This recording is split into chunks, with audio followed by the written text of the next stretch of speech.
Scrutiny meeting. It is now 7 p.m. and I would like to start this meeting. I'm Councillor Adam Carter and I am the chair of this committee. I'd like to remind everyone present that this meeting is being live streamed and recorded for publication on the Council's website.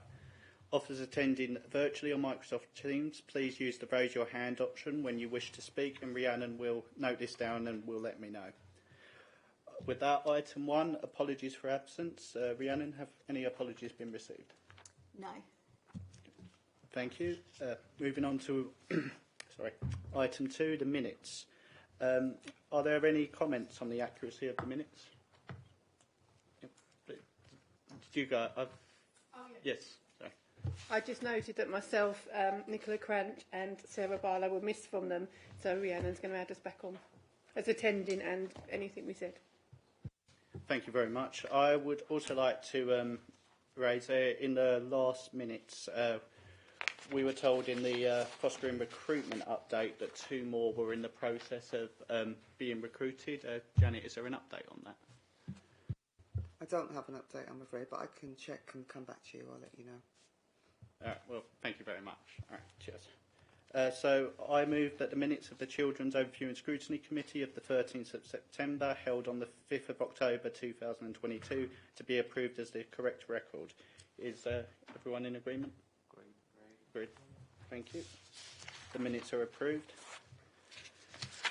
Moving on to item 3, items of urgent business. I have not agreed any items of urgent business. Item 4, declarations of interest. Does anyone wish to make a declaration of interest? No. Okay. Item 5, the Youth Cabinet update. Can I ask Molly Quincy to provide an update, please, to the committee? She's joining us via Teams today. Thank you, Chair. I'm Molly Quincy, the Vice Chair of the Thurrock Youth Cabinet. And the update is that at October's monthly meeting, our guest speaker was Head of Thurrock's Music Services. The purpose of the visit was not only to ask the Youth Cabinet for assistance with promotion of Thurrock Music Services work, but also to explore members' thoughts on the music services can reach more young people and how they can broaden their offer to young people in Thurrock. In response to this, after some discussion, members felt that music service needed to open these questions out further than just the Youth Cabinet. Members proposed a youth music survey that should be put together and shared to the Thurrock young people to consult on. Our MIP is currently taking a lead on this task, and this is the process of putting together a first draft survey in which the Cabinet members and the Head of Music Services will review and have put input to. We shall share feedback on our findings at the next meeting. At October's working group, meeting focused with the Thurrock Council's local plan manager. The aim of the focus group was to begin discussions and give feedback on living in the borough, as it will set development strategy for the next 15 years onwards. Therefore, it is important for members to get involved and have a say. Over the course of the next few months, the local plan manager will be attending our working group meetings to run a 30-minute focus sessions for us to look at and discuss problems to solve on various issues relating to the borough. Members are enjoying this work as they feel that their thoughts and views on the future of the borough are being heard, listened to and included in the plans of the matter. To further our work around this year's Make Your Mark theme on health and wellbeing, 3 members of the Youth Cabinet have been supporting research on domestic abuse. Tonic, a social research organisation, were asked by Southend, Essex and Thurrock local authorities to help gain a deeper understanding of the experiences of young people, who have been affected by domestic abuse, to use the findings to shape the design of future support.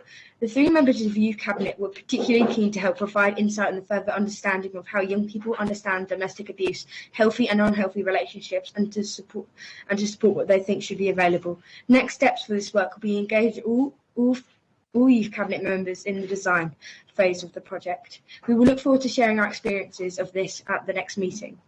Thurrock Youth Cabinet is still looking to grow its numbers and gain good representation from Thurrock schools, colleges and youth groups. If you have any young people in mind that you think would like to be a part of the Youth Cabinet, then please let us know at youthcabinet@thurrock.gov.uk. The Youth Cabinet Chair and Vice Chair continue to attend the 11:25 strategy meeting to update head teachers on the positive work being achieved in the Thurrock Youth Cabinet. The Thurrock Youth Cabinet recruitment drive was mentioned at the meeting, and head teachers are committed to driving numbers up their schools. On Friday the 4th of November 2022, our MIP, along with 300 other members of the Youth Parliament, will take part in a debate in the House of Commons chamber. They will debate the issues chosen by the Make Your Mark ballot of the 11 to 18-year-olds across the UK, and then vote to decide which issue becomes the UK Youth Parliament's priority campaign.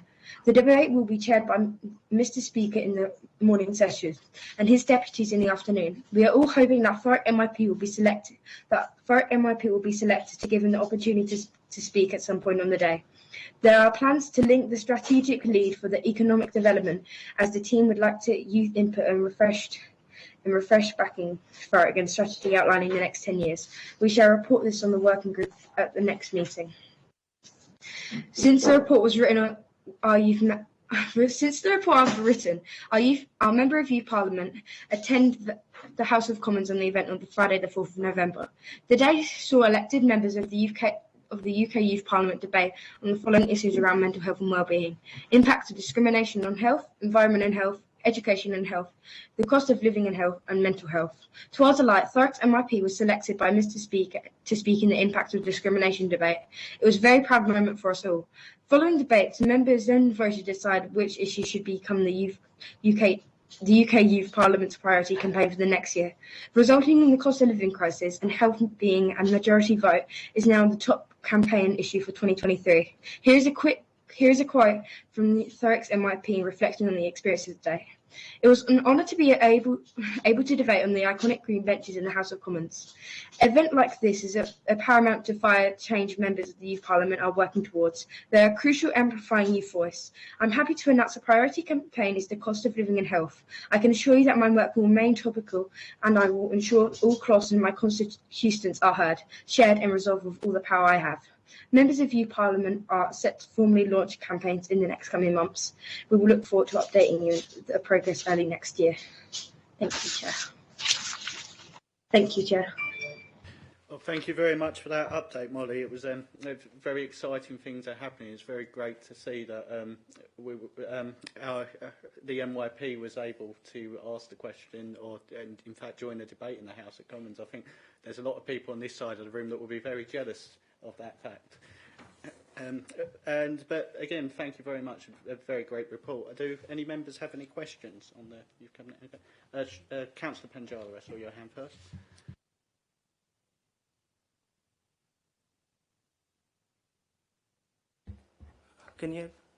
Thank you for the opportunity. Regarding this Youth Cabinet recruitment, happy to know that one is growing. So just I would like to know how many total members are working, and how many people are active and inactive. If you have any numbers? Sorry, you cracked out. What did you say? Youth Cabinet recruitment, like a youth Cabinet growing is in. So how many members are working actively in altogether?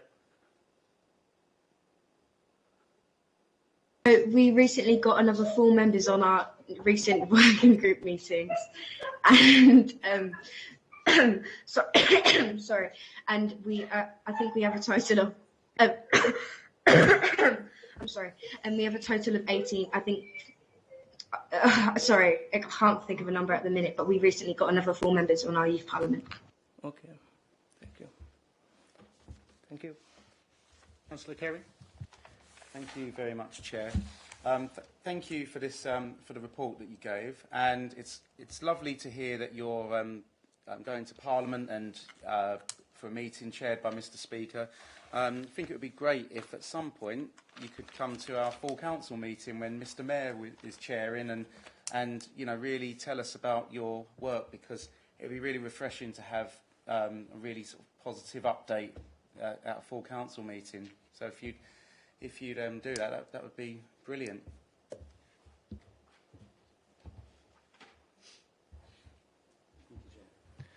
Thank you for that, Councillor Panjala. Could you turn your microphone off? Sorry, thank you. Do any other members have any questions?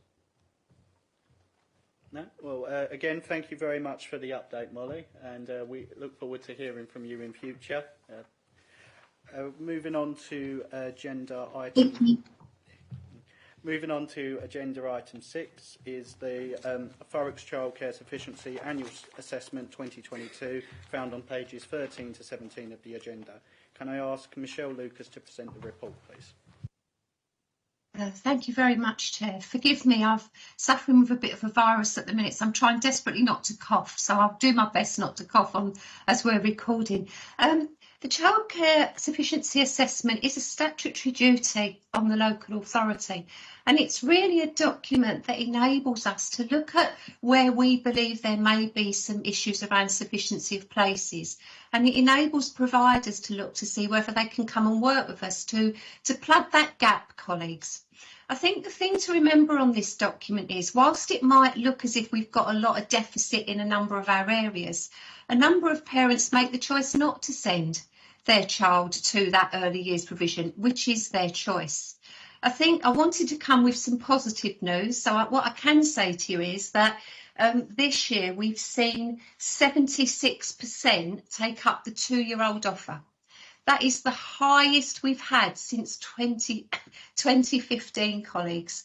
And that's a really positive news story for Thurrock, because what we do know is that if children start in that early years sector at that early age, it really does make a difference around school readiness and around being ready to go to school.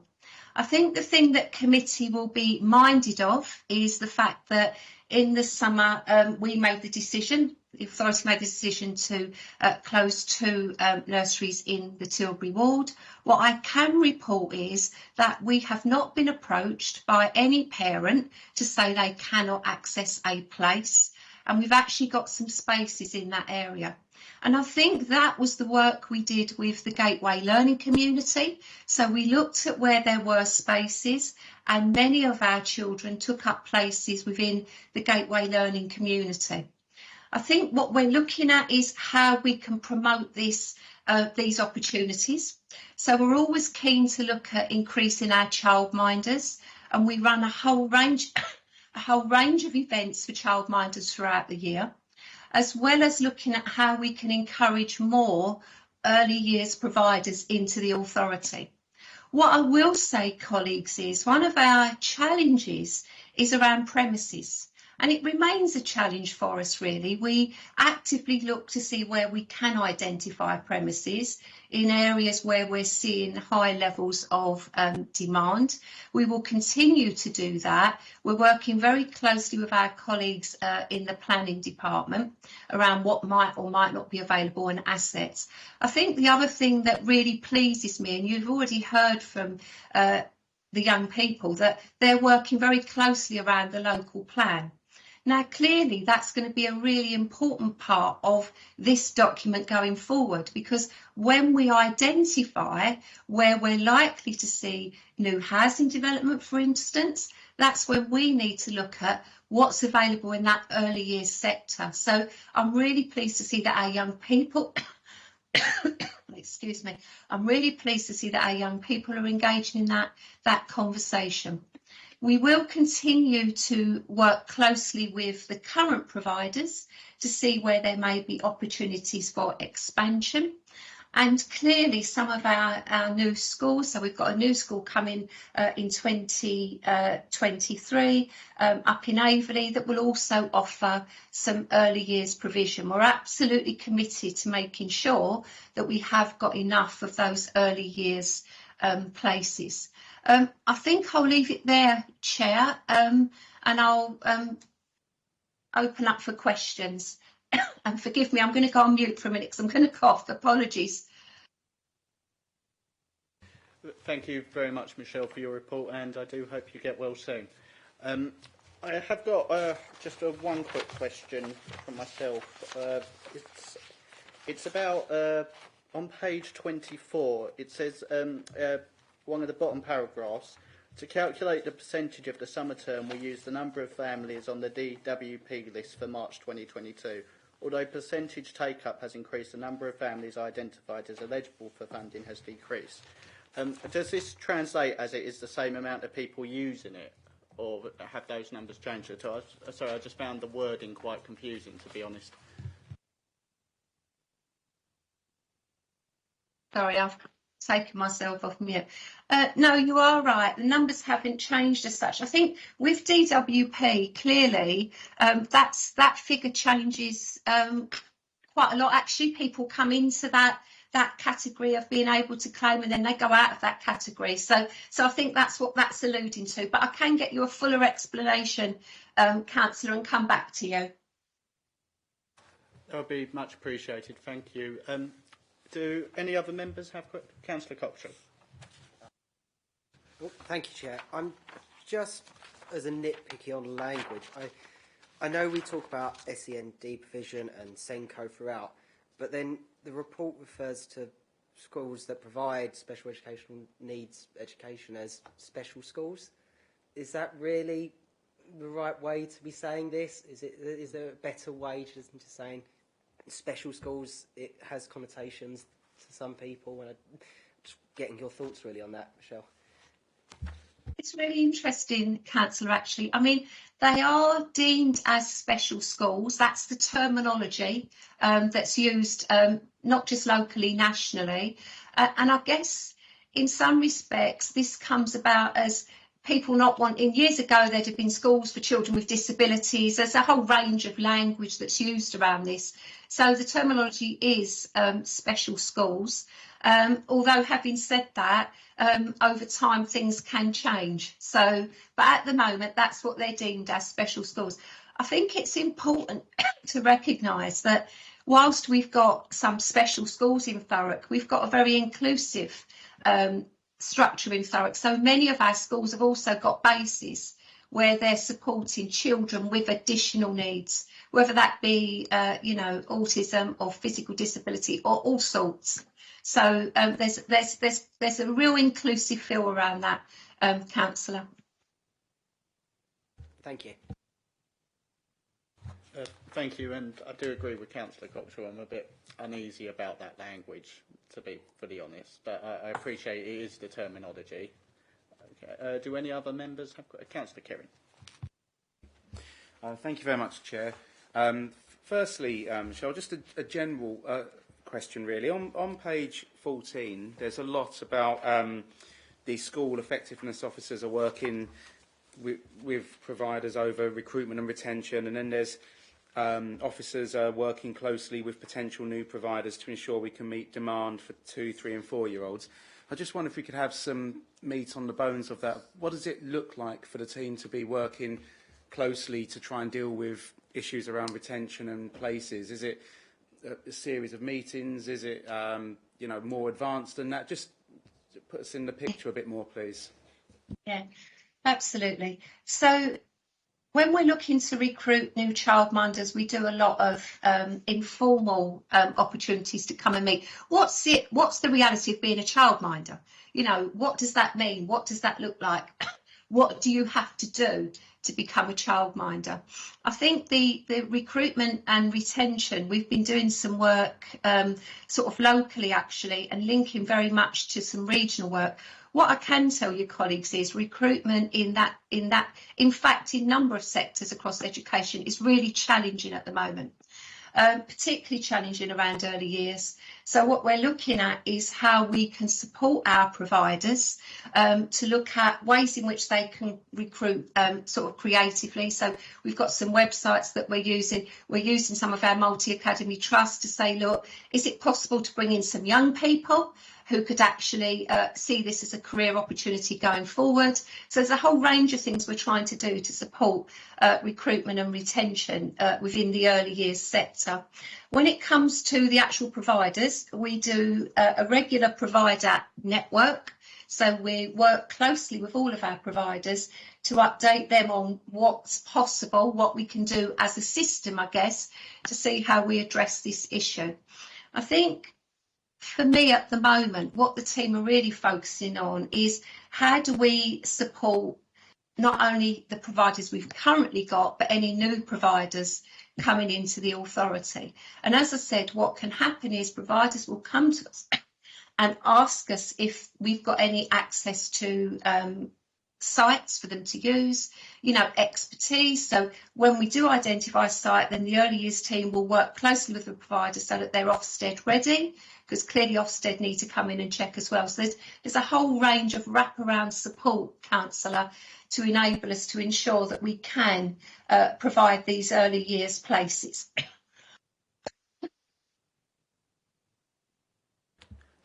Thank you for that, and I'll string this question out to allow you to get your voice back just for a moment.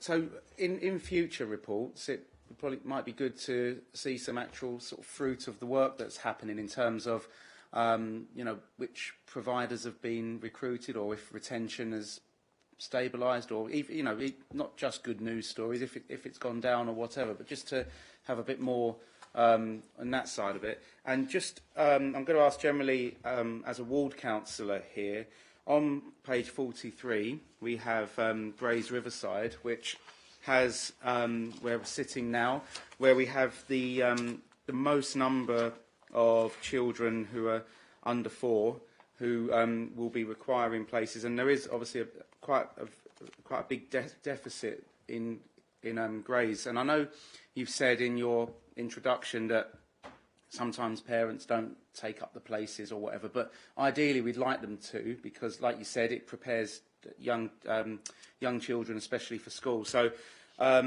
in wards such as mine, where there is such a big deficit of places, what's been done to try and address that, please? So, absolutely, councillor. And what we're looking to do, again, when providers contact us, as they do, we're looking to identify premises to enable them to open some provision. It is challenging, councillor. At the moment, finding or identifying premises is a challenge, but we continue to seek and see what we can do to support with that. I think the other thing for us is around childminders. So how do we support more childminders to come forward? As I said, we do a number of events around what is it to be a childminder, how do we support that part of the system, and clearly it's about also working with our schools to see what's possible around taking some of those sort of 2-year-olds into the school at that stage. So there's a whole range of things we're trying to do across the board. And as I said, I'm very proud of the fact that we've got 76% of our eligible 2-year-olds are taking up the offer. And that really is positive, and it's higher than the national average. So I appreciate there's certain areas that it's more challenging, but we are managing to address that 2-year-old eligible offer.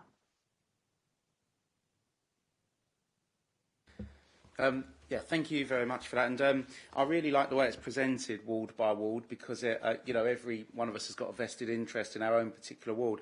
I just wonder if, in addition to this, we could maybe at another meeting have as well as the ward breakdown, maybe have it by sort of geographical town as such. Because, for example, in Grays Riverside, some people might just cross the road, Bridge Road, and be in another ward, and it might change. It might give us a different angle on the figures, looking at where, because there's about the number of schools, but some children in Grays Riverside might not go to a school in Grays Riverside, or some people in Tilbury St Chad's might go to a school in Tilbury Riverside. It's that. So keep the ward stuff, because it is really useful, but also perhaps have a Grays picture, a Tilbury picture, so it's kind of it can kind of cross ward boundaries, and we might get an even further interesting discussion out of it. But thank you very much for your answers. Thank you, Councillor Kerrin. Absolutely. I think the other thing that I've not mentioned is probably worth mentioning. There are parents who live in one part of the borough but access childcare in another part of the borough, or outside the borough, actually, if they're working outside the borough. So there's a whole range of things that sort of come into play here. But I think that's really helpful, and we can absolutely do that for the next report. Thank you very much. Those questions. I'd firstly like to echo what Councillor Kerrin was saying about how great it will be to have those breakdown by geographical area as well as by wards, because we do have a vested interest, as he says, in my ward, and no one goes to secondary school in my ward because there is no secondary school in my ward. There is one just outside. I'm sorry, Councillor Curran, there was also the first part, the first thing you said. I've forgotten it, but I was going to bring it up in agreement, but I've forgotten what it was. Could you just remember it? Then if you're going to agree. Yes, I know. No, this is not an opportunity to just. As in.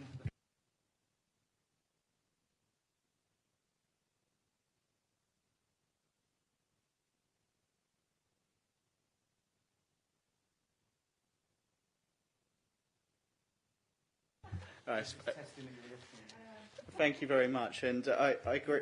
Reading this report, it looks very troubling for what the future might hold for childcare retention and that. So I'd definitely like join Councillor Curran there in asking for that to be brought to the committee. What is being done about that? Because we did the same with the foster care recruitment, is where we identified the problem. And it can't be about kicking a can down the road. We need to get to the to see regular updates of how we are retaining. Okay, this is a nationwide issue, but we would like to do what we can in Thurrock. I agree. So it would be very useful to have that come to the committee, and we can have a look at that in the work programme later. Does any other member have any questions? Councillor Cockshott. Sorry, thank you, Chair. Just staying on the topic of recruitment and things like that, especially for, I'll start with childminders. I know in other local authorities, certain childminders have trouble navigating the steps to actually start up. Some cases require planning permission, some don't. Do we give, I'm assuming does that all roll into the advice that we're giving in recruitment? From personal day job, I've helped childminders in Southend, and they've hit bureaucracy, and suddenly it's got to the point where they've got no help at all, and to the point of where they're reaching out to where I am working really shouldn't need to be going that far.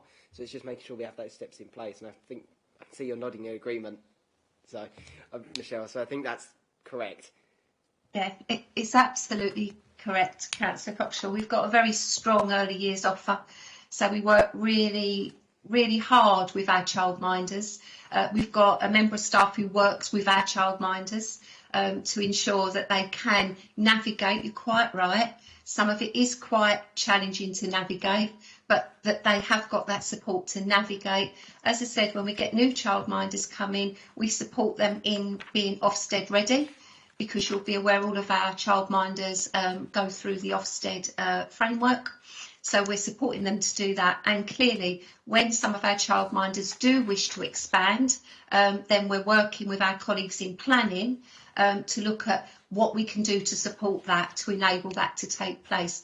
It can at times be challenging, because of course, when you're putting in a planning application, you're looking at the whole thing, and you've got neighbours and all sorts of things, but we do work hard to support them to navigate those things.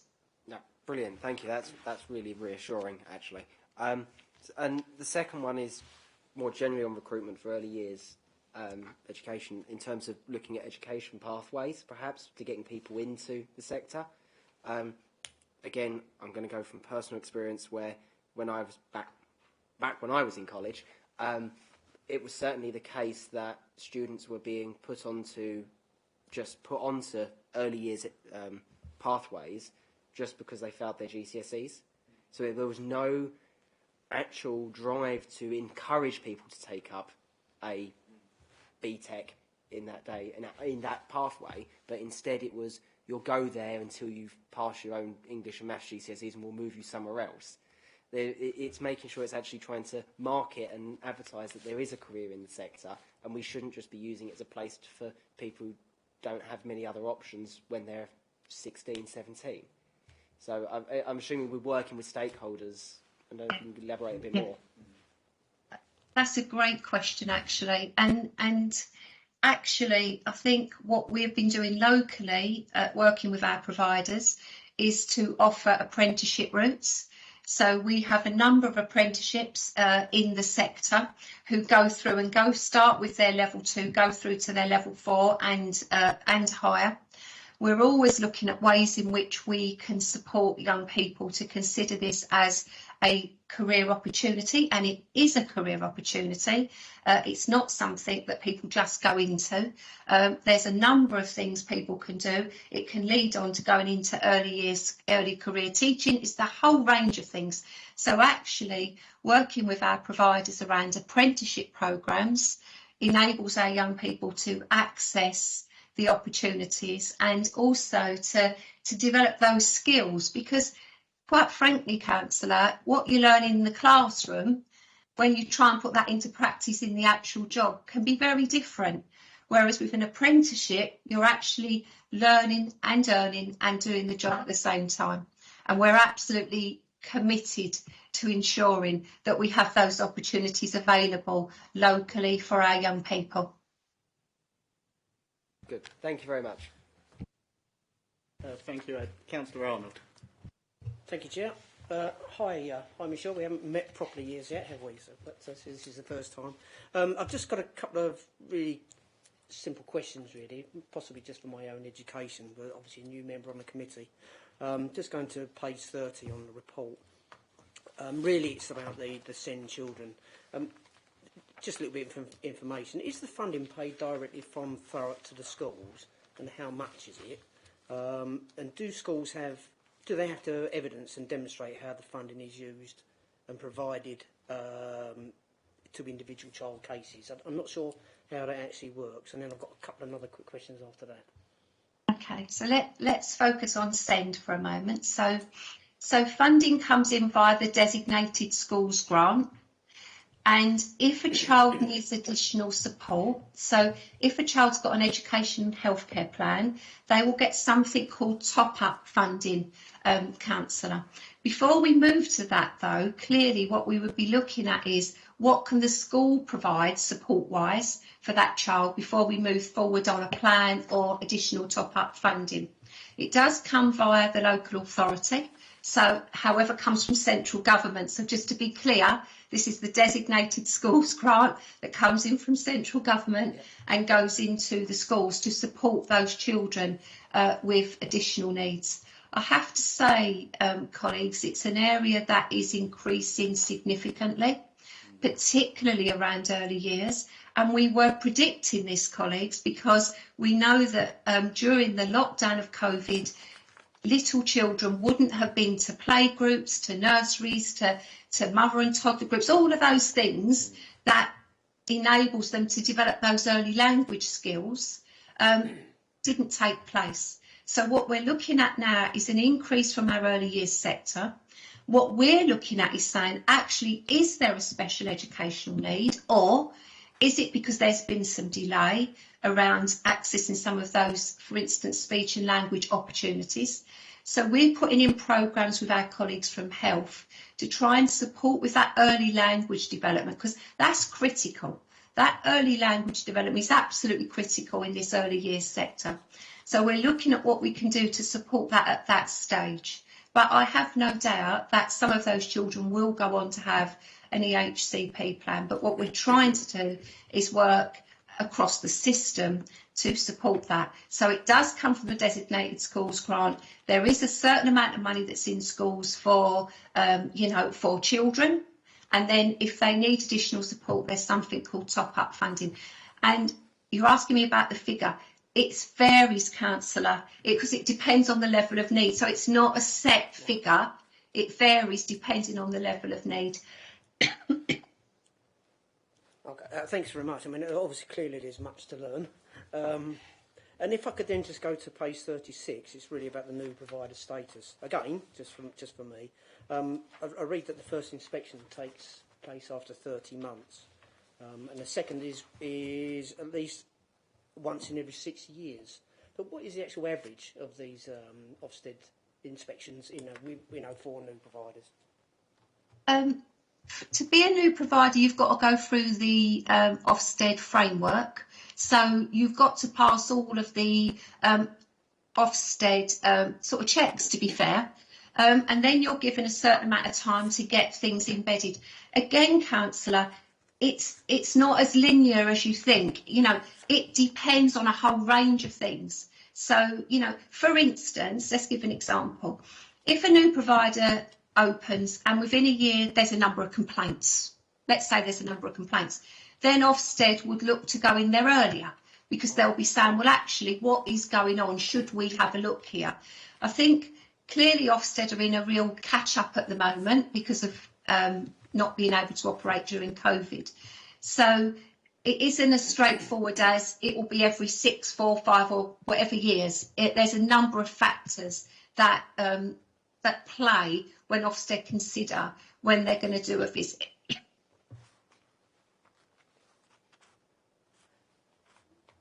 Okay, thank you very much. You're clearly very poorly tonight. I do have my sympathy. And I would just like to close with, I mean, I think the report is actually excellent. You know, I've read through it sort of a couple of times, and there's so much information in there, and it's definitely something to hold on to and keep referring back to. So, yeah, it's absolutely excellent. Thank you. Thank you. Are there any other? Do any other members have any questions? Okay. I just want to clarify one thing though. On page 31, we have number of early years children accessing high needs fund in 2022. Both columns say the same thing, and I'm assuming one was for 21, but I'd just like to clarify it is just a typo. It is well done, Councillor.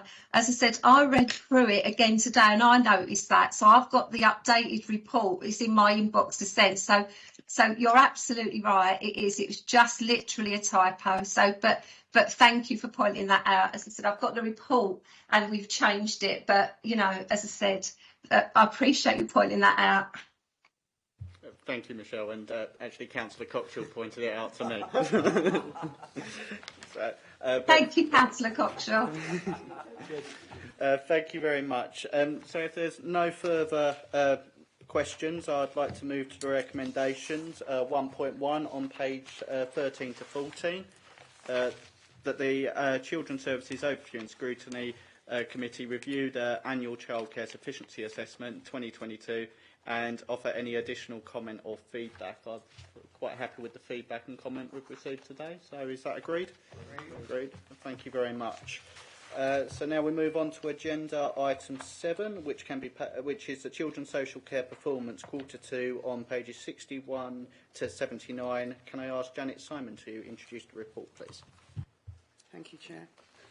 So this report provides a summary of children's social care performance for Q2 2022-23, so July to September this year, and highlights some of the key demand indicators such as number of contacts, benchmarking data and key performance indicators. So Thurrock produces a number of data sets and performance reports to meet its internal and external reporting requirements, and the data in this report is from what we call the at a glance, monthly performance report and regional benchmarking data and national data sets. And it's presented and discussed at our children and families performance groups. We meet monthly to go through the data, to make sure it's right and to make sure that we're kind of challenging each other and looking at the data. So the report basically shows that between July and September, the number of multi-agency safeguarding hub contacts and referrals have been comparable with the same period in the previous year. Some changes, but more or less comparable. There's been an improvement in the percentage of assessments completed in timescales, so we've improved from 90% in the previous year to 94% in timescale this year. At the end of September, the number of children subject to a child protection plan was 83 compared to 106 in September last year. And our child protection plans are carefully reviewed, and they do fluctuate each quarter, so there are changes. So the decrease doesn't necessarily represent any concerns, and what we know is that we're comparable with authorities that are high performance in terms of the numbers of children on child protection plans. The multi-agency safeguarding hub continues to support a shared understanding and management of threshold decisions, and children and families receive the right help at the right time. And we have multi-agency audits. We also have audits within the service to make sure that we've got that threshold absolutely right.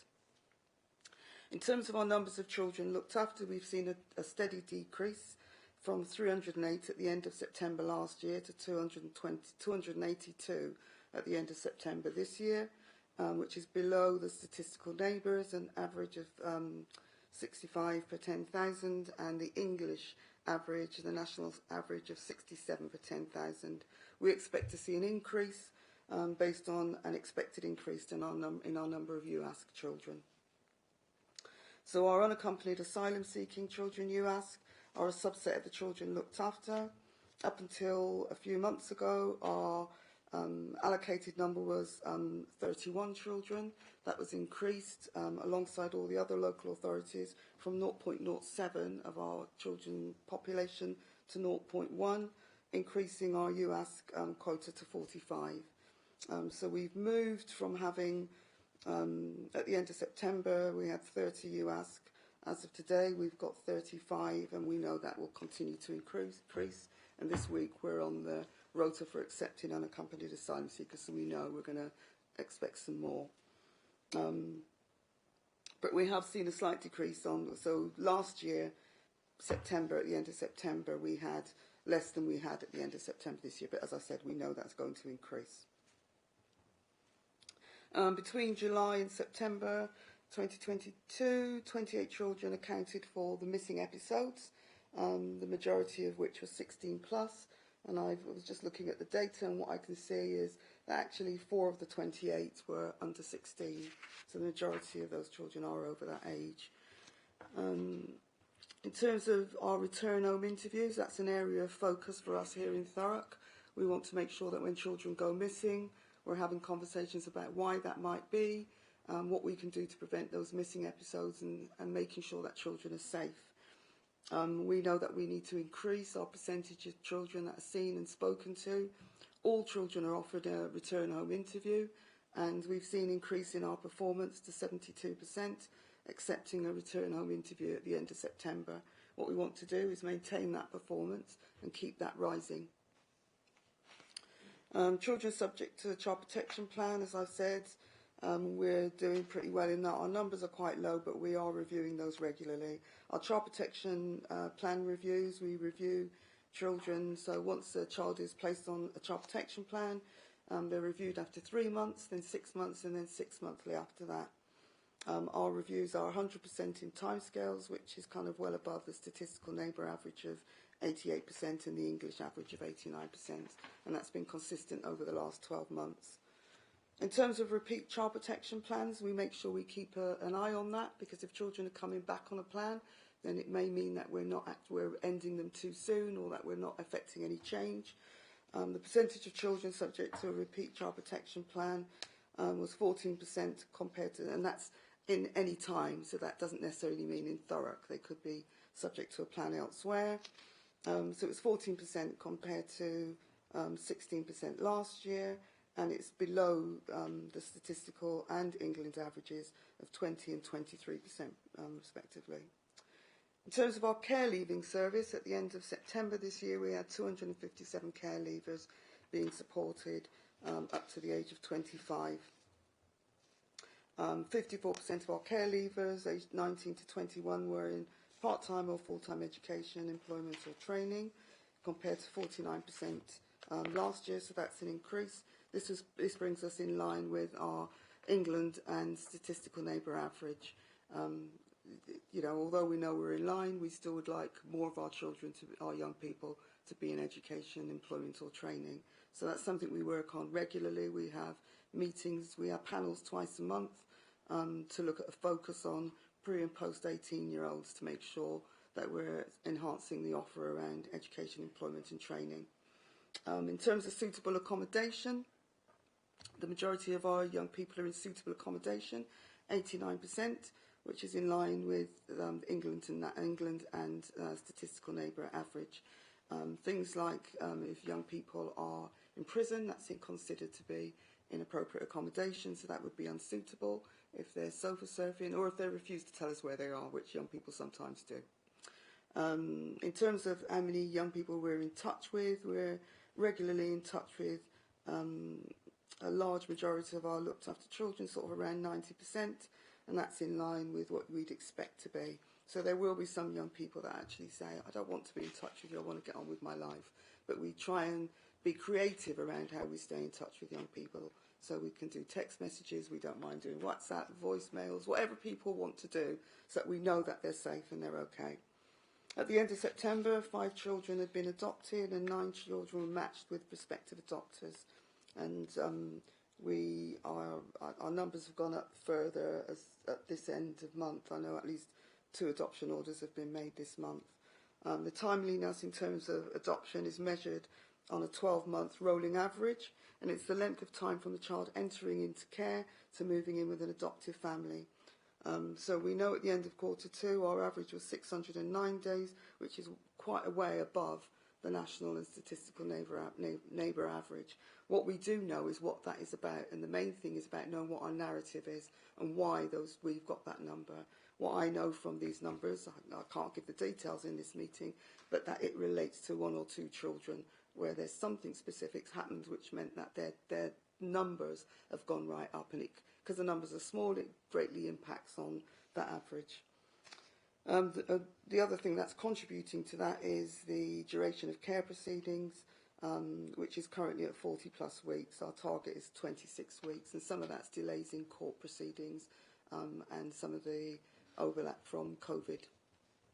In terms of permanency, one of our drivers is around making sure that children have permanency, that they know what the arrangements are going to be for them now and in the future, and ensuring that children are in the right placement, and making sure that we're securing placements where needed and supporting children as appropriate.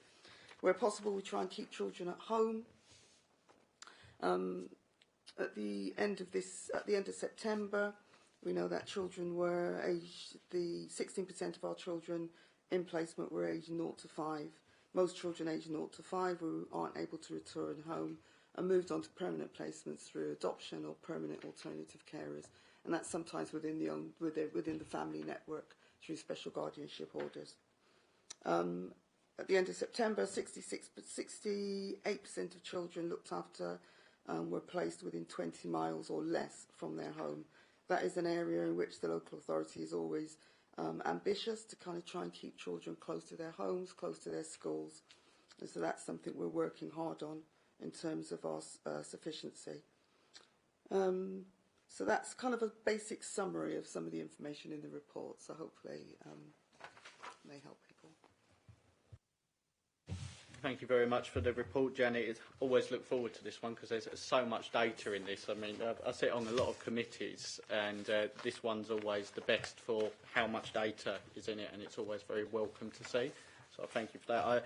There's some very positive things in this report. The Children and Families Assessment completed in timescales is brilliant. It's so far above the statistical neighbours and England as a whole that we really should be applauding the department for that. As well as, I would also like to ask the percentage of missing episodes where the child accepted and received a return to home interview. Like you were saying, there's quite a big focus on that by the department, and we've seen quite a big uptake in the number of acceptance. Was this as well being creative with how you asked them, or how was the department able to achieve this? So we're meeting weekly with our current provider in terms of our missing. So we meet every Monday morning. So Claire, who's on this call, leads on that meeting. We're using social workers. We're looking at our CE workers. We're looking at anybody who's got a relationship with a child, as well as those people who we've employed to do return home interviews. So we're trying to work out who is the best person to speak to the young person, trying to build relationships with them so that they're more willing to talk to us about where they've been and why. Thank you very much for that. Does any other members have questions? Sorry, Councillor Kerrin, first. Thank you very much, Chair. Thank you very much for this report. Just a couple of questions. The first one, on page 63, is about the referrals, the number of referrals and the 11% drop, and then the marginal drop of 5%. Now, I just wondered, is it good or bad news if the referrals drop? And I know it sounds like a silly question, but I mean, presumably you know, we'd love a world where we didn't need referrals, but if referrals are dropping, is there also a worry that it might be because things that should be referred aren't referred? So when you look at data like that, do you see it as positive or negative that it's gone down, and does it ask any further questions? Do you know what I mean? So we do review our contacts and our referrals. So what happens is when you make contact with our multi-agency safeguard hub, it initially goes on as a contact. Everything goes on as a contact. And so we then look at whether or not things need a referral. So do they need to step up into social care, or is it something that can be dealt with in our early help system? What we're seeing probably, so you can see that it goes down in August during the summer holidays, then it goes back up again in terms of contacts. What we see is the referrals go down, so you'd expect things to go back up as children go back to school, and sometimes schools might be a little bit anxious about children when they come back. But what we know is that our numbers stepping up into social care have gone down slightly, but what we also know is that the numbers that are going into our early intervention is going up. So what it's meaning is that we're dealing with things at a much earlier stage, hopefully. We do regular audits, regular reviews. We do check those thresholds to make sure we've got it right. The other way of measuring whether or not we've got it right is whether or not we have repeat referrals. And we measure that regularly. And our repeat referrals are low. They're not high. If our repeat referrals start to rise, then it probably means that that our threshold is slightly off. And that's one of the ways of making sure that we've got it right. Thank you. And Councillor Carter alluded to this earlier about the missing episodes. It's always something as a corporate parent that, you know, the children going missing and everything. Is there, in your experience, a particular trend in reasons why these episodes happen, and is there sort of anything that you notice as like the predominant theme when you do your return to home interviews as to why it happened? The majority of our young people that go missing are aged 16 and over. I'd say a good proportion of them are aged 17 and rising 18. So there's a couple in there that are missing regularly who are 18 in a matter of weeks. In terms of how we manage it, if a child is not where we expect them to be, then they are reported missing. Most of our young people, sometimes they will be ringing us and saying, or ringing their foster carer and saying, I'm staying at my boyfriend's, I'm staying at a friend's. They are recorded as missing episodes until we're sure that's where they are and that they're safe. There are conversations, we always have conversations about, is that missing? Is there another way of recording this? What we try and do is be reasonable with young people, because what we want them to be able to do is tell us where they are. And the majority of them will say, I'm at a friend's. If we're too insistent on sending the police round every time they say they're at a friend's, for example, they're not going to tell us where they are. But as I said, the majority of them are actually with a family member, with a friend. It may not be where we want them to be, but often it will be places where they're not necessarily unsafe. It's just that they're not where they should be. Thank you. Thank you very much for that. And also, with my corporate parent hat on, I'm thinking about the In Touch work that's done on page 74. And obviously, Thurrock is more or less in line with neighbouring boroughs and the England average. Do you feel that the figure could be higher? Not whether you want, of course, we'd want it to be, 100%, of course, but do you think there's a kind of limit there, and that's the best we're going to get in terms of keeping in touch? Because, just through your experience of how often you've been able to keep in touch, is this the best and we need to maintain it, or do you think there's scope to make it even higher? I think we should always be ambitious about keeping in touch with our young people. With our own children, we'd expect to keep in touch with them and know where they are. We don't have to see them every week, but we'd want to know they're safe. And as I said, keeping in touch doesn't necessarily mean going down, knocking on the door and visiting. For some young people, if they've finished school, they've gone on to university, and we do have a number of children at university, they may be in halls, they may have recreated their life. They don't necessarily want everybody to know that they were in care. So they may be choosing to not physically be in contact with us. So I think it's about negotiating with young people what is appropriate for them, what do they feel comfortable with, and how can we meet those needs. But there's some acceptance. The chances of having 100%, I think, is low, but I think we should always be aiming for high 90s. Thank you very much for that answer and those questions from Councillor Curry. Now, I wanted to pick up on he was saying about the missing episodes and the answer you provide.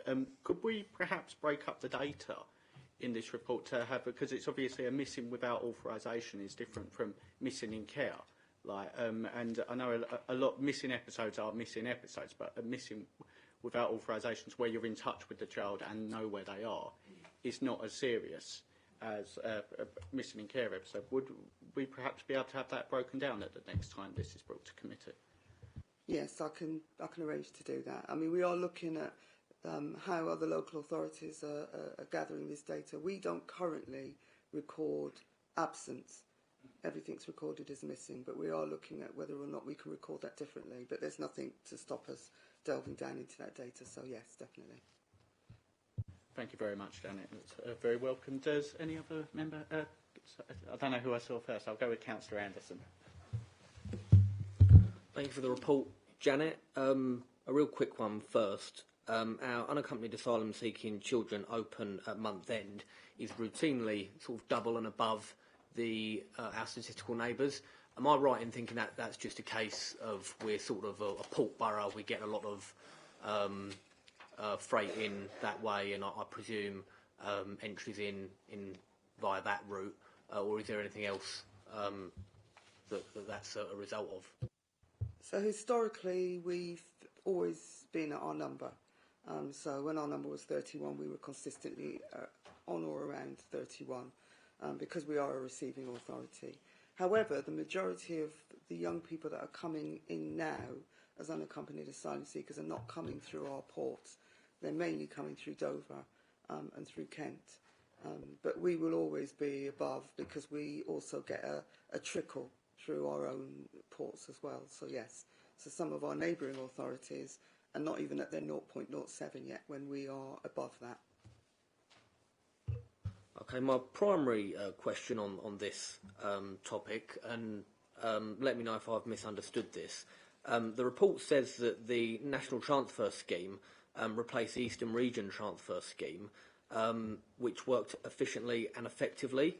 The report goes on to also mention that the Eastern Region Coordinator previously ensured smooth transfers, but is no longer responsible for this, and they just liaise with the Home Office Coordinator. So I read that as saying that previously we had the Eastern Region Transfer Scheme that worked efficiently and effectively, and central government's come along and decided to change it all up, centralise it.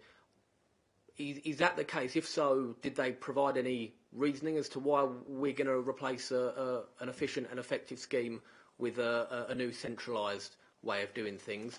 And since they have done that, have we seen sort of a downturn or an uptick in the quality of the service and its efficiency and effectiveness? So there was always a national transfer scheme, but people didn't have to enter into it. So there were authorities across the country who very rarely took unaccompanied asylum seekers. The Eastern Region has always been quite collegiate, so they had a scheme in place which meant that, you know, each month when young people came in, they would be distributed amongst the local authorities. Since it's gone to the national scheme, we still have an Eastern Region Coordinator who still negotiates on our behalf and makes sure that, you know, it's distributed evenly across the region. So this week we're on the rota in terms of what comes in terms of unaccompanied asylum seekers that need placements this week. And the Eastern Region Coordinator will identify for us how many we will have in this intake. So the idea being that our total number can be up to 45, but our coordinator is having those conversations nationally to make sure we don't get an influx of 10 all at once, but that we get them sort of maybe 2, 3, 1. So I think it's still working efficiently. I think it's not to, I mean, we'd rather not have more, and I think when they increased it from 0.7 to 0.1, it felt unfair because some authorities hadn't reached 0.7 when we had, and we all had to move to take in more. I don't know if that answers your question. So why is it a case that we've moved on to 0.1, other authorities haven't reached their 0.07? Is a lot of this sort of a voluntary thing from local authorities, like they've not reached their 0.07 because they don't volunteer and we do? Why is there that disparity? We would always have more, but as a receiving authority, before we could transfer out, we would have to reach our number. So as young people come into Thurrock, if our number is 45, so if we get young people arrive in Thurrock tomorrow, so if we had 5 young people arrive tomorrow, we would have to keep them. We couldn't transfer them out. But as they come into Kent, they are distributed amongst all of the local authorities. So they might have space for 30 because they don't have a lot, but they may only get 5. Whereas we will be at our number and will continue to be at our number because we are a receiving authority. So if we've got 35 today and 5 arrive tomorrow, we have to keep those 5. We can't transfer them out. And not every authority is a receiving authority? No. Right, okay. Thank you very much for that. I was just thinking, were you saying it's soon going to be our week for to take on any transfers from unaccompanied asylum-seeking children? Do we have homes ready for that eventuality? What we don't always know is what age they're going to be. So historically, most of our unaccompanied asylum seekers have been 16 or 17. And so we have our 16 plus provisions, which are sometimes appropriate for those young people. More recently, they've been under 16, so it's foster placements. We don't know how old they're going to be, so it's quite difficult. What we try and do is identify when we know we've got a receptive week, we know we're getting a number possibly coming in, is looking at what 16 plus provision is available, what placements we've got in-house, and whether or not they're able to take any young people. So we try and make sure that we've got provision, but we don't really know what we're going to get until we're told. Thank you very much for your answer. I definitely understand the challenges that are faced there. Sure, Councillor Anderson. Really quick one just popped into my head. So not every authority is a receiving authority. How is the decision made as to which authorities are receiving and those aren't? Who is that decision made by the local authority or central government? So all authorities in England have got a target of 0.1 of their child population. But not all local authorities have a port or a natural place for unaccompanied asylum seekers to come in. So, for example, Northampton doesn't have a port, but because of where they are on the motorway, they get quite a lot of unaccompanied asylum seekers come in. All local authorities are on a rota, all of them. They don't have a choice about that. So they will receive unaccompanied asylum seekers, but they don't receive as many spontaneous unaccompanied asylum seekers. So they will get some on the rota because they won't have a choice about it, but they won't get them just arriving, turning up at their offices. Thank you. Councillor Arnold, did you have your hand up? Yeah. Thank you, Janet. Excellent report. And I do think I'll be seeing a lot more of these facts and figures sort of fairly soon, won't I? And I would like to actually just say again, we did spend a little bit of time together yesterday, and I do thank you for that. It was quite interesting. I did sort of learn a lot as I went. A number of my little questions have already been asked, so I probably won't take up too much of your time. But just going back to page 63, the LCS referrals, I wasn't actually sure what LCS referrals were. So I kind of looked it up. Is it... what does that mean? Or what does that stand? Oh, okay. No, it's not what I found then. I'll move on. Right, the return home interviews. Again, obviously a couple of my questions have been asked already, but when the interviews themselves, where are they actually carried out, and in what sort of context is that? Because obviously they, I'd be unsure actually to where the child might feel safe, or is there a set place where these would be done, or is it? It can be where they're living, it can be at home, it can be in their placements, it might be, for example, if they're a young person that attends Inspire, it might be over at Inspire. Oh, Some people, they may want to do it via video call. all right. Some by phone call. So we're trying to be creative with young people. So rather than insisting, we will come to your house and we will have a conversation with you. Right, okay.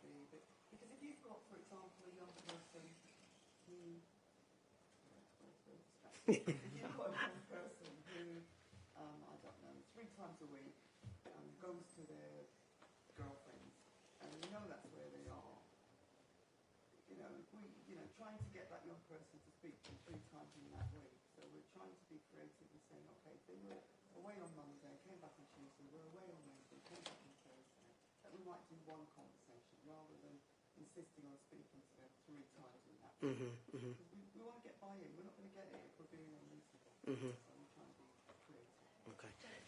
I mean, and on closing, really, it's, just listening to yourself, it is really reassuring now hearing about the level of care and the attention. It's really quite heartwarming, actually, and even just listening to you talking about sort of contacting by WhatsApp and text, it's something we don't automatically think of, but really quite logical, and it works so well with sort of young people.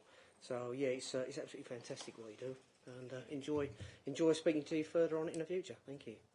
Thank you. Thank you very much. Do any other members have questions? No? Okay. Could we then turn to the recommendations on page 62, please? So recommendation 1.1, that members review the area of improvement in children's social care and work undertaken to date to manage demand for statutory social care services. Agreed? Agreed. Thank you. So now we move on to agenda item 8, the Family Hubs and the Start for Life programme on pages 81 to 89. Can I ask Claire Moore to present the report, please? Thank you very much. So Thurrock Council is one of 75 local authorities that are eligible to benefit from the Family Hubs and Start for Life programme. The funding for those 75 local authorities is over £300 million and has been allocated to the programme between 2022 and 2025, alongside an additional £28.7 million to improve the home learning environment. So that's early language development for 3 and 4 year olds as part of the pandemic education recovery programme. Now, funding is dependent upon local authorities meeting all programme requirements over the 3 years. So it's support for children aged 0 to 19 years and young adults up to 25 who have special educational needs or disability. And services to support parents and carers will be delivered through a family hub network. These services will be designed to enhance and expand a range of existing children's centres and early help provision. Local authority areas must involve parents and carers in the development and design of the local services, such as co-production, and look at opportunities to co-locate services, including those delivered by the voluntary sector and community groups. So the programme has a specific focus on the Start for Life period, so from conception to the age of 2, incorporating some recommendations for the best start in life, a vision for the first 1001 critical days, which was reviewed in 2021. So in response to this, funding has been specifically allocated to develop or enhance perinatal mental health and parent-infant relationship services, infant feeding and parenting support. Local authority areas are also required to deliver a range of multi-agency core services through their Family Hub network. There is up to 15 local authority areas that will be appointed as trailblazers and receive additional funding in year 1 to go further and go faster. Trailblazers will be national leaders, support other local authorities and develop best practice. So we have submitted our sign-up form and Trailblazer application to the central programme Office on the 30th of September for consideration.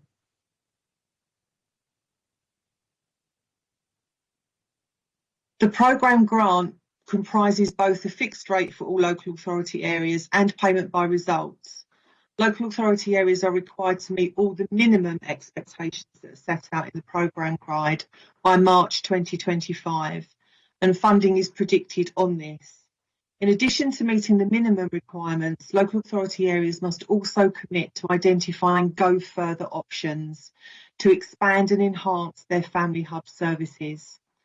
Funding must be used to improve the offer for children and families, so if a local authority areas already have most or all of the minimum requirements in place, it's expected that more go further options will be delivered. In Thurrock, go further options will be designed to meet assessed need, for example, tailoring services to engage groups that we know from local data are less likely to access universal and targeted early help services.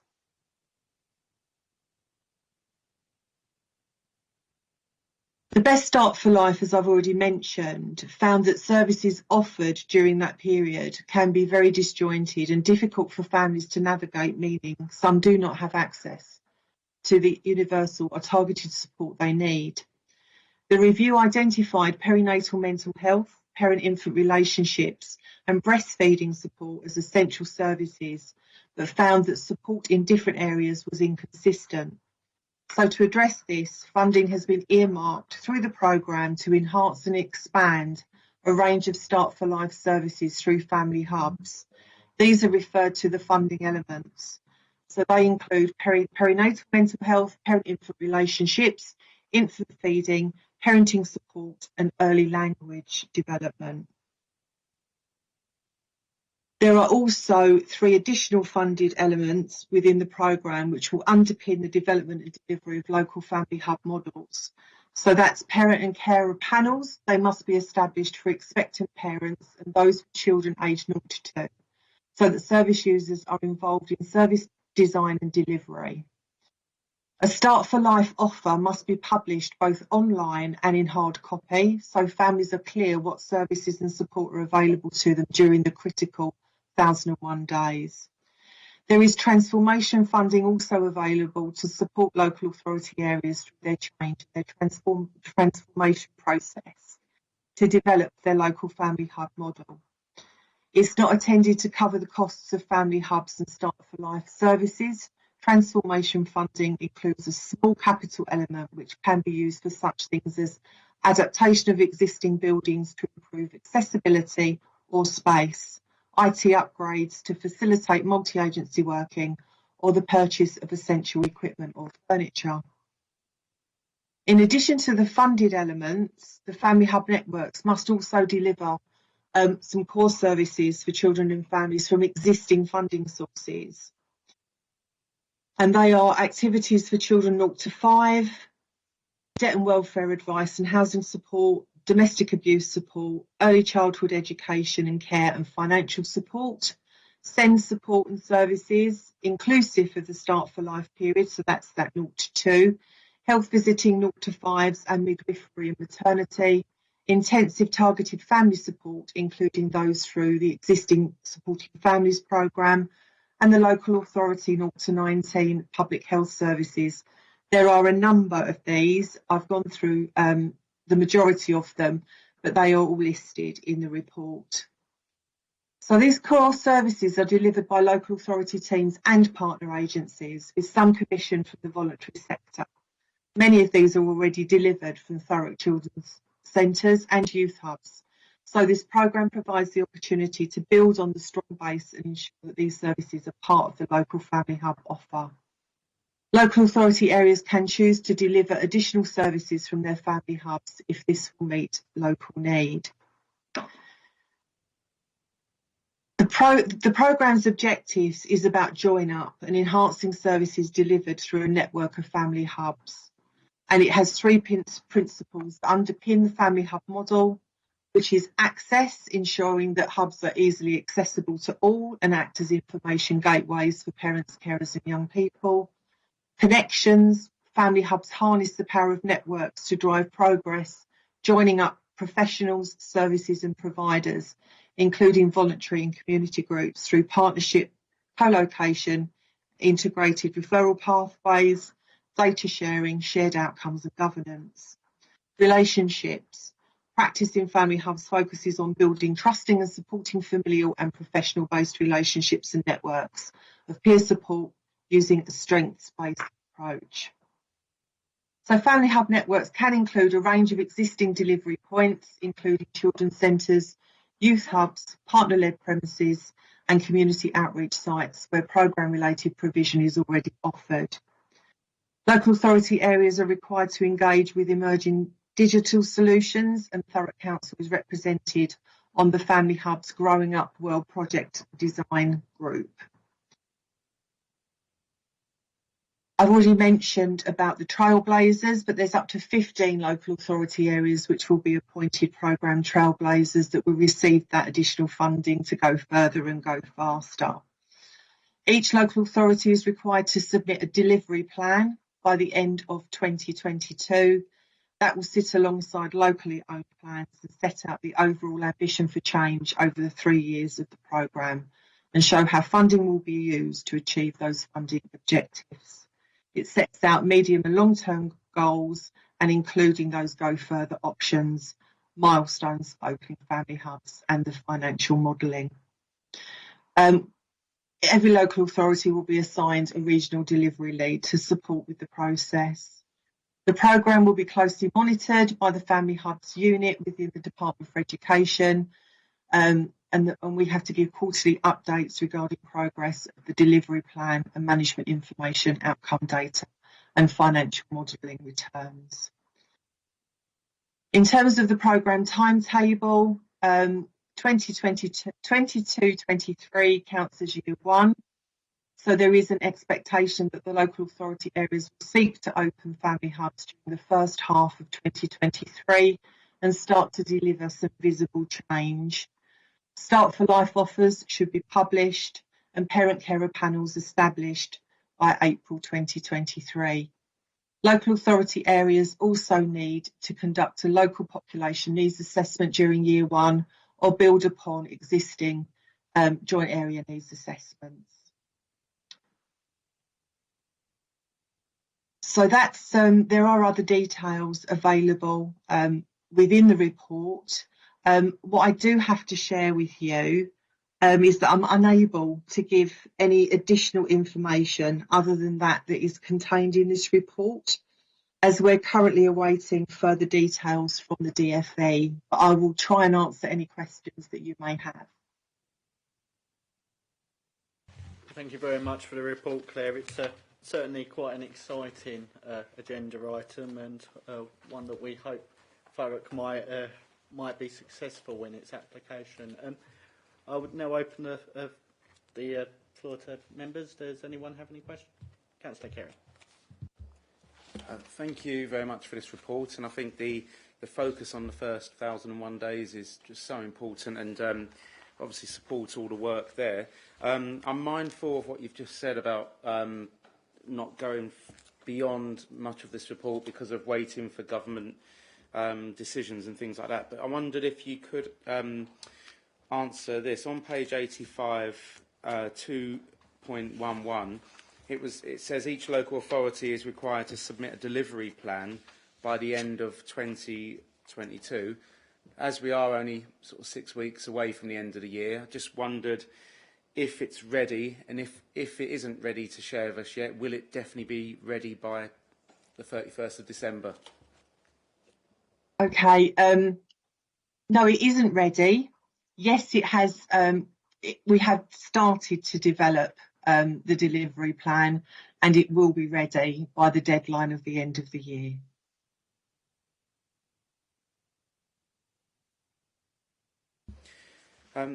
Thank you very much for that. And on the same page in 2.13, local authority areas need to conduct a local population needs assessment during year one.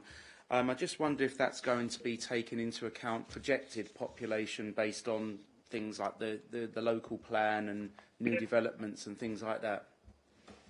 I'm sure that it will be. it would be our public health partners that will be completing that. There is already a lot of information held within other reports and other JSNAs that have been completed, but it will include sort of further planning that's in the offing.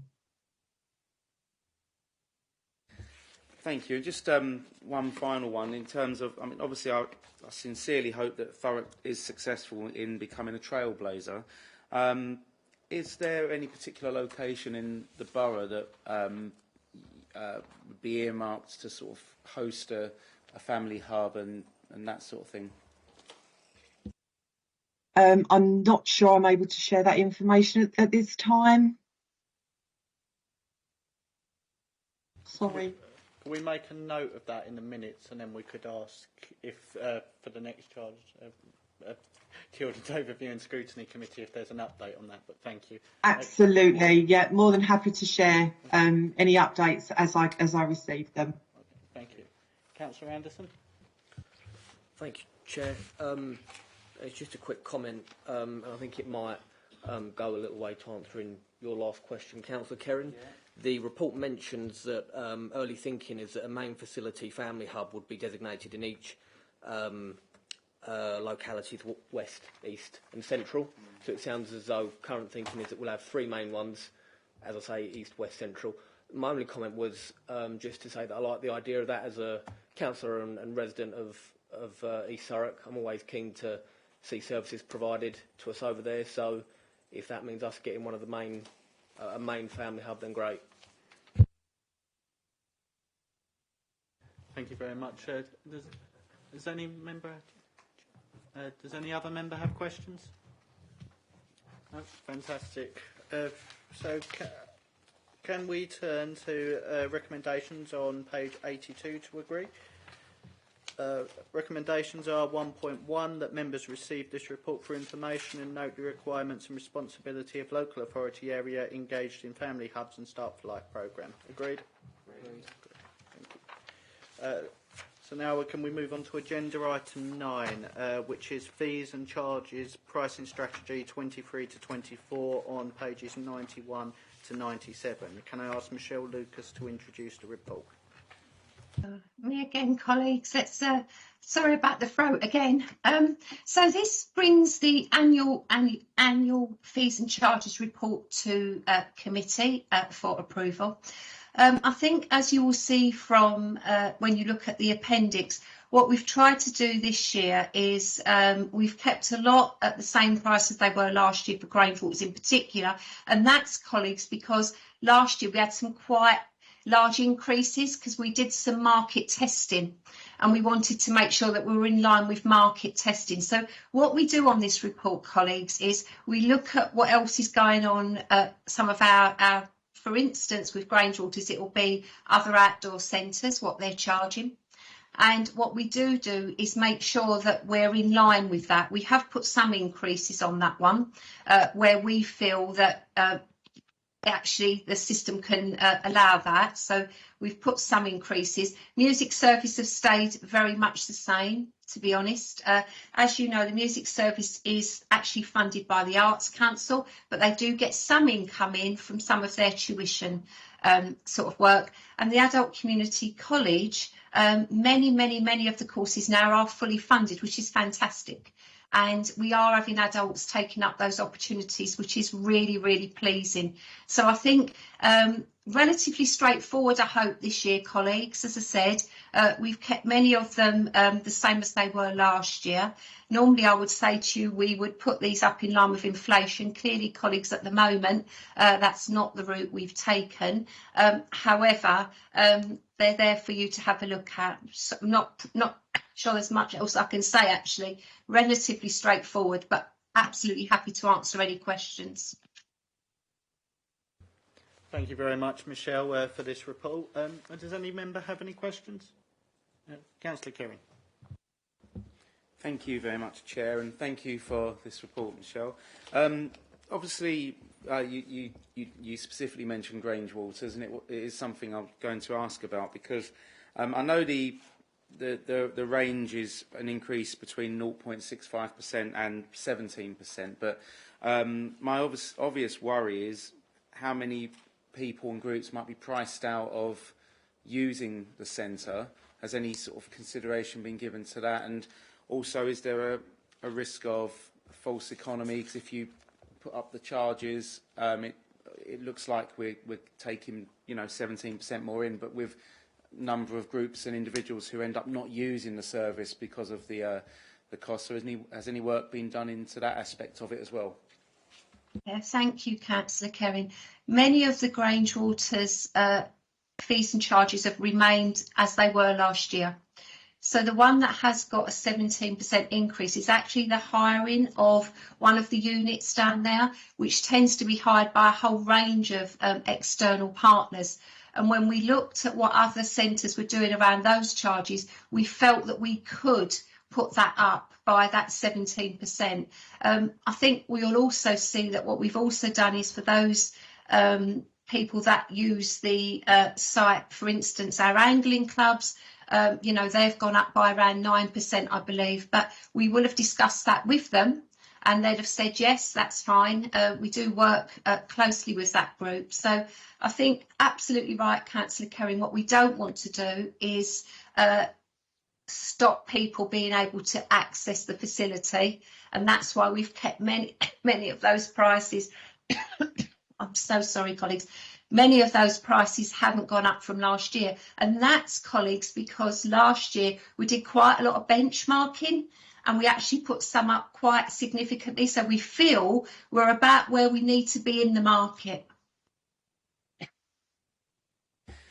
Yeah, thank you very much for that. And obviously I do take your point that 17% is the far end of it, and so just to finish off, what is the average increase that that most people would probably feel if they were booking it? What would be like the average figure that it's kind of gone up by? If 17% is the highest and 0.65% is the lowest, where are we roughly about in terms of average?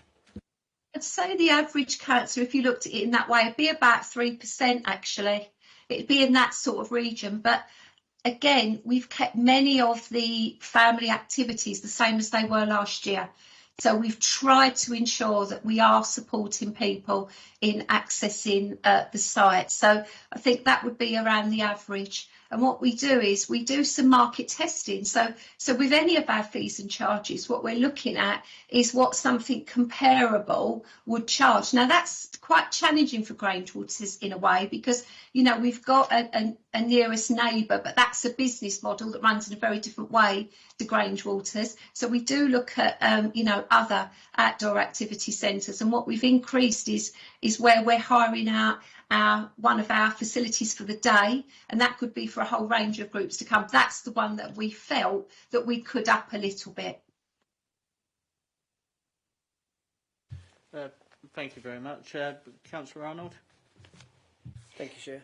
Yeah, it's just I was just going to put something out there, really. It's reassuring to know that obviously a lot of the fees and charges are remaining the same, remaining static.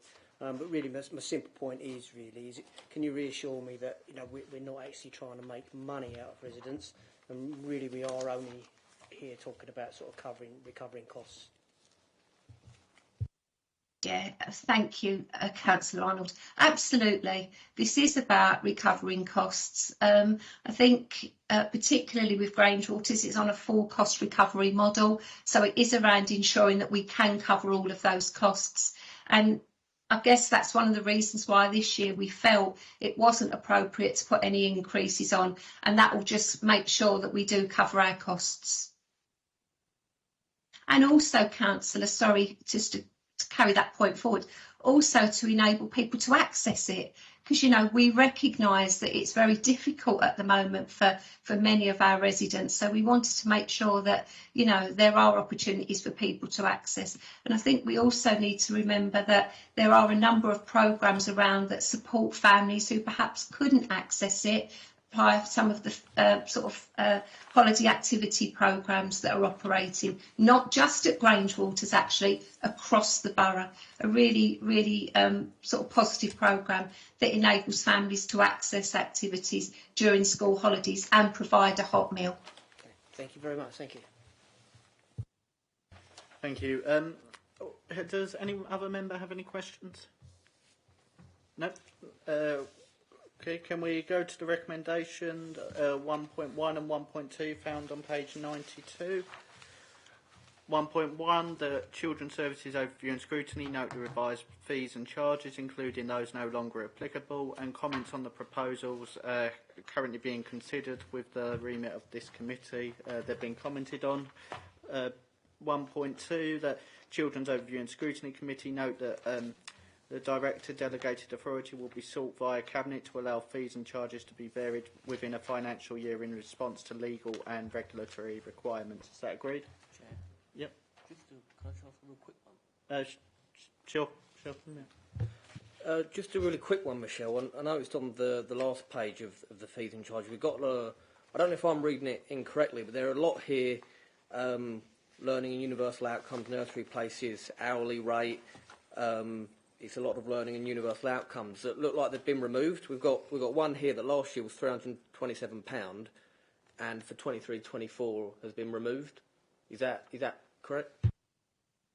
That's right, Councillor Anderson. So that would be the nurseries. So we used to have fees and charges attached to nurseries, and what we always bring to committee is those fees and charges that have been removed for this year. So any other removed, they're no longer, going to be sort of called, because many of those were to do with the nurseries. Yeah, I'm with you.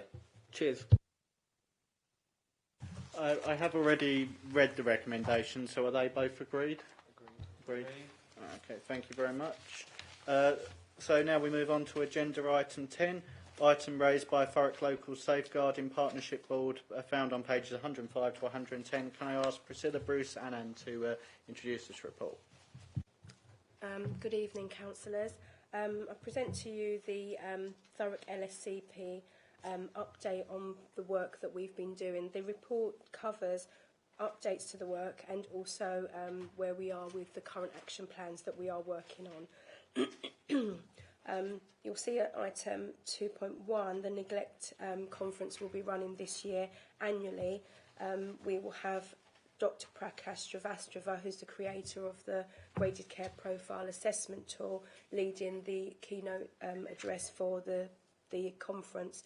Following the conference, we'll have a range of workshops that cover collaboration, criminal neglect, vulnerabilities, and the impact on education and health as a result from experiencing neglect. The aim of this conference is to kind of raise the awareness of neglect and the importance of identification and making sure that we've got the correct assessment tools and the intervention for children and families where families are experiencing neglect. We will also be launching our new neglect toolkit for practitioners at the conference. A further update is that we had been ambitious and had intended to deliver this conference face-to-face, but given the kind of creeping up of COVID numbers over the last couple of weeks and also making sure that we wanted as many people to attend the conference as possible, we've taken the decision to move the conference online and to deliver it virtually. And so that's the update from the last time I spoke to you. In terms of following on from our priority of neglect, we had a neglect reflective workshop where an externally commissioned reviewer led a reflective discussion workshop with members of frontline practitioners to discuss and explore their views and their experiences of neglect in cases that they were handling, and that session was really well attended, and that feedback that we've gathered will go back to our neglect committee in order to enhance the neglect strategy and neglect action plan that we are working on within the LSCP. We have got a threshold document that has been refreshed and reviewed. we held 2 meetings with a multi-agency task and finish group to look at that threshold document in its entirety and to look at what needed refreshing and reviewing. I'm pleased to say that that document has now been completed and it's making its way through our governance process, and I'm confident that that document will be agreed and signed off by the end of December. And once that has been ratified and signed off, it will be shared with all the multi-agency agencies throughout the partnership. We will also do some awareness raising events as well, some sessions where we can explore the document and practitioners can ask questions as well of the document, and that will ensure that we know that as many frontline practitioners have got that document and know what they're working with. Sorry. I'm pleased to say that next week we will, over 3 days, Tuesday, Wednesday and Thursday, be delivering our annual online roadshow, online walk online roadshow to children in years 5 and 6 from across the borough. We've got something in the region of 4,000 children and their adults, teachers and staff coming to experience the workshops that we have to explore the positives and the risks of surfing and working online. This event sits under our priority of violence and vulnerability, and it seeks to deliver and raise the awareness for us as practitioners, but also with children in terms of what risks there are out there, as well as the positives that they can use online packages of support for. In terms of what's going to be provided, we have an online awareness programme that's coming to talk to the children around different platforms. So you've got your Snapchat, you've got WhatsApp, you've got a range of other platforms, and also talking to them about coming out of certain safe, if you like to say that word, platforms, and to going into areas such as Discord channels and what the risks might be there. We've got Essex Police, so the community engagement officers coming to talk about the age of criminality and to explore with children so that they fully understand what the age of criminality is and what that might mean for them, as well as their peers.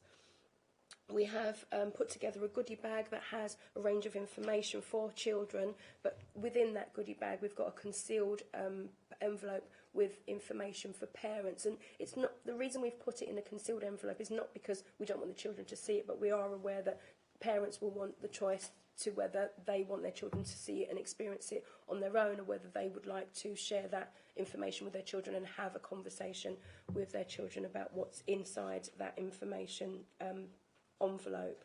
To follow up from that event, there will be a virtual parents and carers event to go into more detail in terms of what parents can do to support and safeguard their children in terms of online.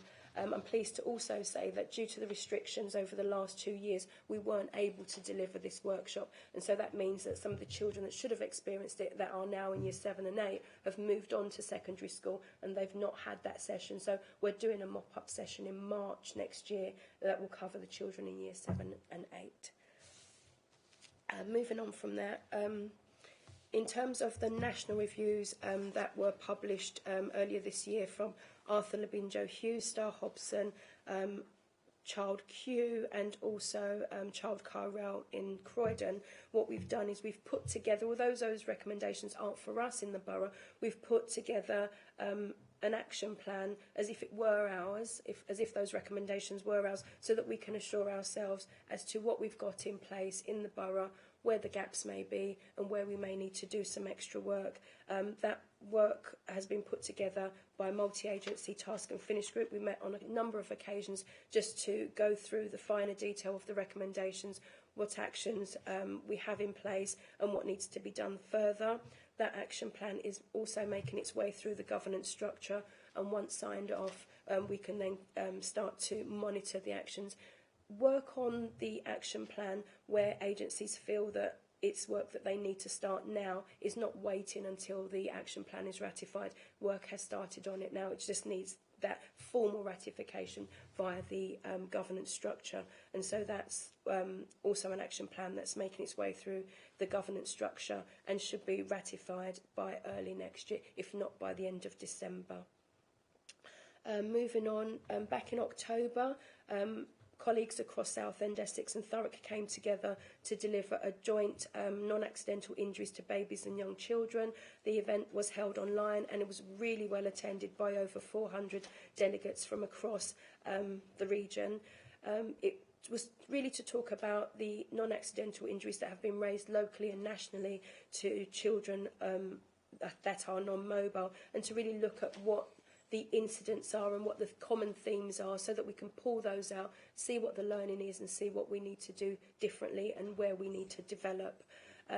Alongside the delivery of that conference, we also then, I suppose, went over the fact that we have a newly published bruising protocol that all practitioners will have across the multi-agency platform, and just to reiterate the use of using that protocol to identify and to follow the next steps into making sure that children are safeguarded in that area.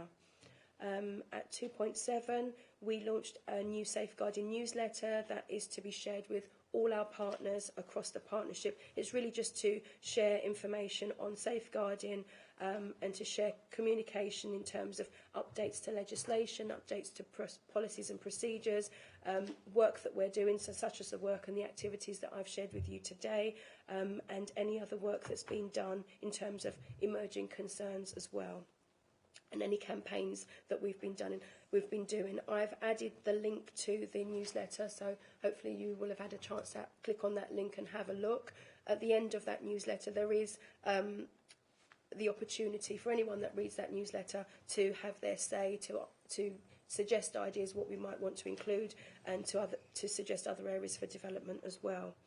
On Tuesday this week, I attended with my colleagues from children's social care, adult social care, housing social care, and a range of other social care agencies, social safeguarding agencies, the Interfaith Week, which was really well attended. It's something that I know that Councillor Abbas was really proud to showcase on Tuesday.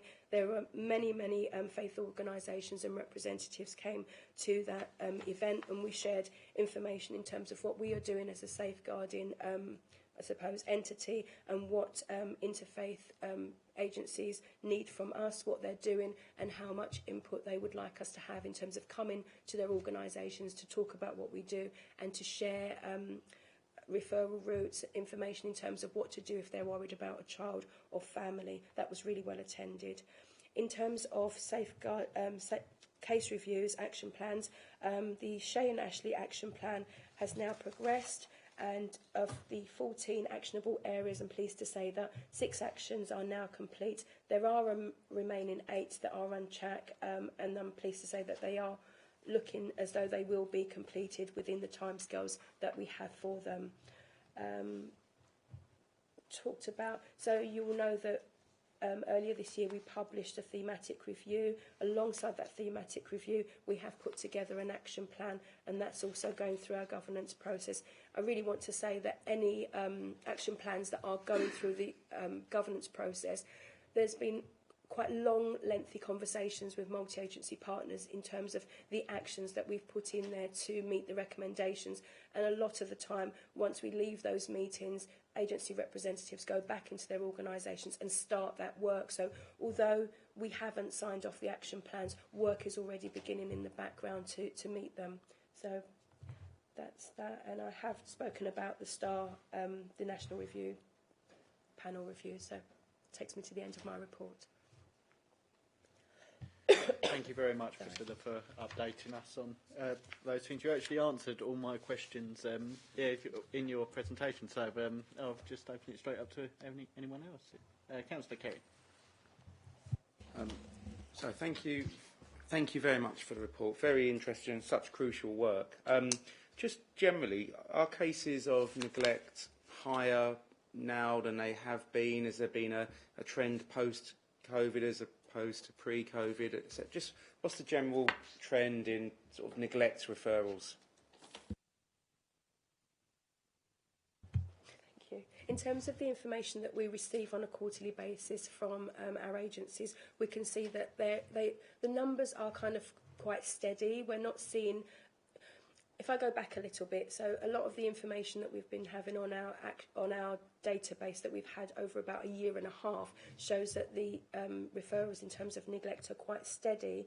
I know that Janet's here and she may be able to answer further, but what we're getting in terms of data is that they're quite steady. But in terms of having neglect as a priority, we know that it was a priority before COVID, and we've not been able to do as much work with it because of not being able to see children. So we wanted to make sure that we go back and make sure that we've got the correct assessment tools, we've got the correct intervention for families, and our frontline practitioners know what they need to do in terms of assessment and where to find support from. So, yeah, numbers are quite steady. And just lots of work going on here. I just wonder if you could just elaborate on how closely your team and yourself and your team work with the local schools where a lot of the cases will originate from, from child protection issues and things like that. Just sort of wondered on a sort of day-to-day, weekly basis, how closely you're involved with the sort of designated child protection officers in all the various schools in the borough. Okay. So in terms of the governance groups, we have education reps on all our governance groups, so right through from the management exec board right down to some of the subgroups, and indeed when we identify task and finish groups to look at small pieces of work, we ensure that education reps are included as well as a range of other agencies. In terms of designated safeguarding leads, on a quarterly basis we meet with them as a forum, and we share lots of information in terms of what we're doing as a partnership, but also colleagues within the council share information what they're doing, and then education feed into that those forums as well. On a day-to-day basis, schools, in terms of their DSLs and their heads and principals, know that they can contact the business team or anyone in the LSCP partnership to talk about any concerns that they have. We regularly go in and talk about referral routes, what they can do if they're concerned about a child. We deliver training on safeguarding, and we also deliver training in terms of managing allegations as well. So there's lots of work that we do that brings in our education colleagues as well. Thank you. Thank you, Jen. Does any other member have any questions? Yes. Just referring to your 2.4, the Walk Online Roadshow, I personally attended one 3 years ago, and it is outstanding, and I would suggest anyone here tries to attend it. Also, I have been invited as a parent to do the virtual online one. Just the timings for me, I can't attend that one. I might see when my school's going again this year to try and go, but it is absolutely outstanding. And I learnt so much, and I thought I was quite clued up on online gaming and all these chat lines, and I've got a teenage boy and a 10-year-old, and I'm quite sort of like concerned about all the activity goes on, but I learnt so much. And Jason also attended, Jason Reed, he was outstanding. Every one of them came at it with a very different aspect, but was also engaging with the children. It was outstanding, and yeah, I know my school. I know my son's attending, younger son's attending, so I might try and come with him next week if I can. So watch out for me. I will do, and thank you for that. I think what we were going to do last year because of the lockdown was try to deliver it virtually, but we looked at it and we really knew that the children would get much more out of it if they attended face to face, so we held off on delivering it. But yeah, you're right, there's so many people coming next week, and so many children will benefit from. Online is quite moving, so everything that you will have learnt 3 years ago, what you will have experienced, it moves, and even week on week we're seeing new emerging concerns, new emerging platforms popping up, and so there's lots that we can pick up on in terms of online safety on a rolling basis, so I'm glad that you enjoyed it. It's really current, it's excellent. Thank you. Councillor Kerry. Thank you. Just that point you were just raising there about keeping ahead of the game in terms of the online platforms, because speaking as a parent and in my day job as a teacher as well, we try and keep on top and almost level peg with what the kids are capable of. But in the back of my mind, I always know that whatever I think I know about the dangers of online, they're always at least one step ahead. So what sort of further work is going on in keeping ahead of the curve so that we can almost preempt some of the trends that are coming with misuse of online and the harm it can cause. So the online programme delivery partner that we work with them on a regular basis, and so we have those discussions with them. We've got quite a lot of resources on our website, and we refresh the resources for parents to access through the website. We also work with our gangs and exploitation worker, and she picks up some of that work, and then we share that back into the partnership and also into education as well. Councillor Coxall. No, I just want to echo what Councillor Kerrin has said, really. I'm 22 and half of the stuff is now caught up to me and overtaken me. So I think that puts it in a bit of perspective. As someone who grew up in the emerging process of online chat rooms and playing games online and everything else, it's now got to a point for me alone that I look at it and I go, oh, I'm lost for words, really, I have to say. And I think that it really is really important. And I'm pretty sure must be, when I was at school, I think the online roadshow was going, or the walk online, this roadshow was there, and I don't know if it was going into schools at the point, or there was something that I know my school were linked into a wider programme across the borough. And possibly, I'm not sure. That was before my time, but quite possibly, yeah. And I think you're right. I mean, even I know that when we speak to children in months ago, and then we go back and we look at what's emerging, it's ever moving, and we just need to keep up with it. And even you're saying that, you know, at your age you've missed out. I try to keep up with it with my children. My son's 21, and I go to him and I say, do you know about this, do you know about that? No, I don't. So even at the age of 21, you know, there's so much more that we can learn further down in the age groups. Yeah, thank you. Thank you very much for that. I agree with both Councillor Kerrin and Councillor Coxall. We spoke about the roadshow. Could that be circulated to members as an invite at all? Yes, of course. Yeah, we can send. Fantastic. Yeah. I think, as it's been so highly recommended by yourself. I can send that information to Rhiannon. Yeah. Okay. Okay. Thank you very much. Does any other member have any questions? No? Well, could we then turn to page 106 for the recommendation on 1.1, that the committee note the update on the work of the LSCP and the progress made on action plans to date? Agreed. Thank you very much. That takes us on to the work programme. And so I'll just catch up. And I believe earlier myself and Councillor Kerrin spoke of the need to have an update on the recruitment and the retention of workers in the child workforce. So could we have that added to the agenda, please? Is January all right? Yeah. Sorry, that will be over to me. It will be better in March, because that way we will be able to really put a comprehensive report around, because I think there's two things going here for me, colleagues. There's the recruitment and retention around the early years, but there's also about how we're supporting, you know, in areas that we're seeing some deficit around places. So I think if we take it to the March one, we'll have a more of an opportunity to be able to put all of that information together. Thank you. Are all members in agreement of that? Thank you very much.